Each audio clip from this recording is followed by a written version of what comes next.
పగ్గం కూడా వచ్చేసింది. ఇక్కడ ఆ బోర్డు పక్కన పారేస్తారు.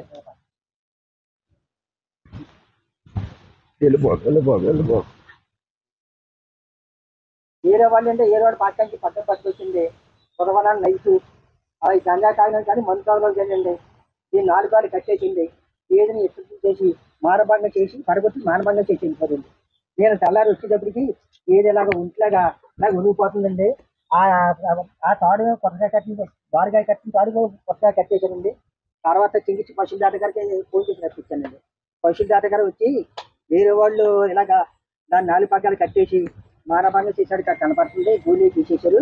ఏది 40% 2 మాసాలు వెళ్తుంటే ఎందుకంటే లైన్లో పడదాం అని పశువుల దాట గారు వెళ్తుంది చేస్తున్నారండి. మత్తు ఏ అఘాయిత్యానికైనా పాల్పడేలా చేస్తుంది, విచక్షణ కోల్పోయేలా చేస్తుంది. మత్తులో కొందరు మృగంలా ప్రవర్తిస్తూ చేయరాని పనులు చేస్తూ అనేక దారుణాలకు ఒడిగడుతున్నారు. అలాంటి ఘటన ఒకటి ఏపీలో చోటు చేసుకుంది.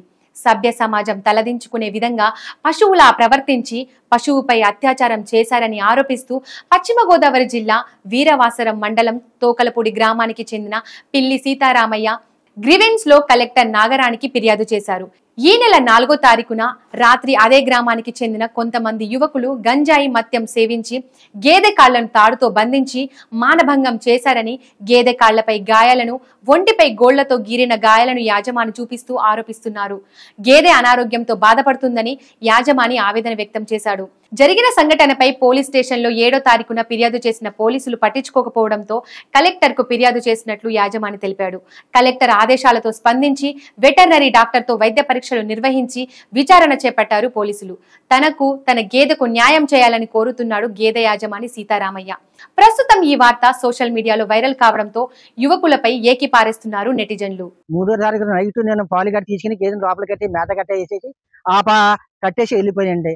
తెల్లాట లచ్చవరం అనగా సాయంత్రం పొద్దున పూట కొన్ని పాలు తీసుకొని వచ్చేటప్పటికి గేదెని మానభంగం పగ్గ ఏ రోడ్డు పక్క నుంచి పగ్గం పట్టుకొచ్చేసి 4 కాళ్ళు కట్టేసి గేదెని పడగొట్టేసి దాన్ని మానభంగం చేసి గేదె లేకుండా చేసేసారండి. దాన్ని మెల్లిమెల్లిగా పాకలను బయటికి తీసుకొస్తుంటే గేదె నడలేకపోతుంది. అప్పుడు దాటగారికి ఫోన్ చేసి సింగిల్స్ పశువుల దాటగారికి ఫోన్ చేసి ఆయన రప్పించి 4 ఇండేసి చేయించి ఆయనతో మాట్లాడితే గేదెని ఎవరో రేపు చేశారు, పడగొట్టేశారు. వేరే ఎత్తులు మీకు తెల్లలేదండి, నాకు తెల్లలేదు, నాకేమీ తెల్లలేదండి, ఆ ఎత్తులు మాట చూద్దామని మీరు వదిలించేయమన్నాను.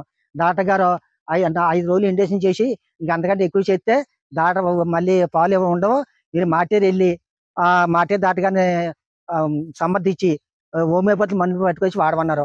నేను పట్టుకొచ్చి హోమియోపతి మందులు వాడతానండి.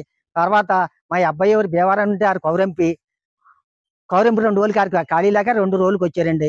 ఆదివారం నా స్టేషన్కి వెళ్ళి ఇలా జరిగిందని చెప్పేసి పోలీస్ స్టేషన్ కంప్లైంట్ ఇచ్చానండి. ఇచ్చినప్పుడు ఆదివారం వారం అయిపోయింది, నాకు ఎటువంటి సొందరం అందలేదు. అందకపోతే నేను ఆదివారం నాడు నేను ఒక పీటర్ గారి దగ్గరికి వెళ్ళి ఈ కాగితాలు పూర్తి చేసుకుని మన కలెక్టర్ గారి ఆఫీస్కి వెళ్ళి కలెక్టర్ గారికి అందజేశాను.